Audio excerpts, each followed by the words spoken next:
জায়ানকে নিয়ে কোথাও ঘুরতে গেলে আমার খুবই ভালো লাগে কারণ ও অনেক এনজয় করে।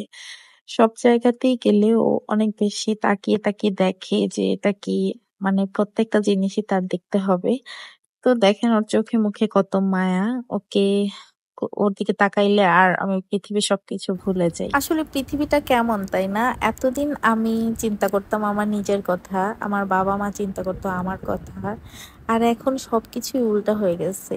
এখন কোথাও গেলে বা কোনো কিছু করলে সবার আগে চিন্তা করি আমার ছেলের কথা। ইভেন এখন সবাই ওর কথা চিন্তা করে। যখন আমার ফ্যামিলিতে কোনো প্রোগ্রাম থাকে বা আমার শ্বশুরবাড়িতে কোনো প্রোগ্রাম থাকে, সবচাইতে মানে ওর উপরেই সবার দৃষ্টি আকর্ষণ থাকে। আর ওই হচ্ছে মধ্যমণি। জাইন ছাড়া যেন আমাদের জীবনটা একদমই বৃথা। তো ওকে পেয়ে আলহামদুলিল্লাহ আমরা সবাই অনেক খুশি, অনেক হ্যাপি। আল্লাহ তুমি আমাদেরকে অনেক বড় একটা গিফট দিয়ে দিছো, মানে যাও যা চাইছি তার থেকে অনেক বেশি আমরা পেয়ে গেছি। আসলে কিছুদিন আগেও কিন্তু আমি আর তোমাদের ভাইয়া একা ছিলাম, তারপরে হুট করেই আমাদের এই পিচ্চিটার আগমন। তো তখন কিন্তু আমরা সবাই অনেক হ্যাপি হয়ে গেছি। আমাদের করোনার সময় হচ্ছে কি ও আমাদের লাইফে আসে আর কি।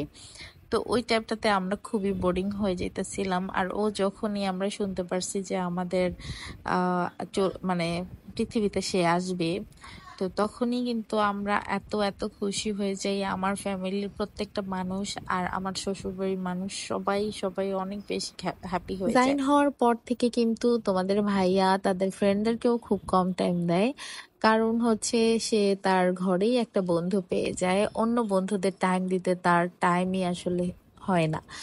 ও এখনো পর্যন্ত আমরা যদি কোথাও যেতে চাই আমি আর জাইন মিলে, সেখানে সে খুবই মন খারাপ করে, কারণ তার ঘরের ভিতরে একা একা থাকতে ভালোই লাগে না। আর জাইনের সাথে সারাক্ষণ দুষ্টামি ফাইজলামি করেই কিন্তু আমাদের দিনটা কেটে যায়। আর জাইন কিন্তু তার বাবাকে খুব বেশি ভালোবাসে।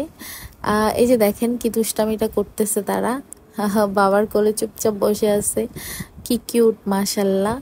তো আমার এই ছোট্ট বাবুটার জন্য সবাই আপনারা অনেক অনেক দোয়া করবেন।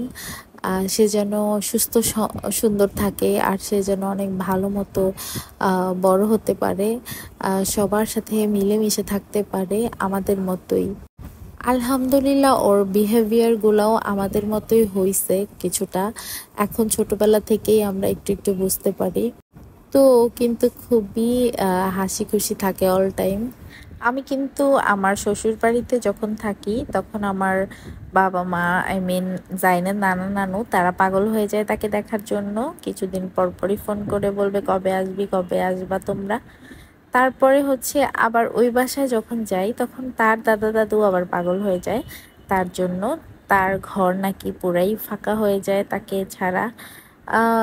আমরা আছি হচ্ছে দুই টানার মধ্যে। আমরা যখন যে বাসায় যাই সেই বাসাকেই আলোকিত করে ফেলি, আর যে বাসাতে আমরা না থাকি সেই বাসাটা পুরো অন্ধকার হয়ে থাকে।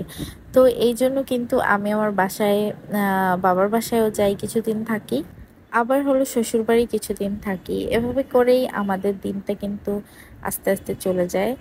আর জাইনও এটা খুব বেশি এনজয় করে, এই বাসায় কতদিন ওই বাসায় কতদিন। ওর নানা নানু, দাদা দাদু, ওর খালামণি খালু সবাই কিন্তু ওর জন্য অনেক পাগল। ওর খালাতো ভাই বোনেরা সবাই ওর জন্য অনেক পাগল।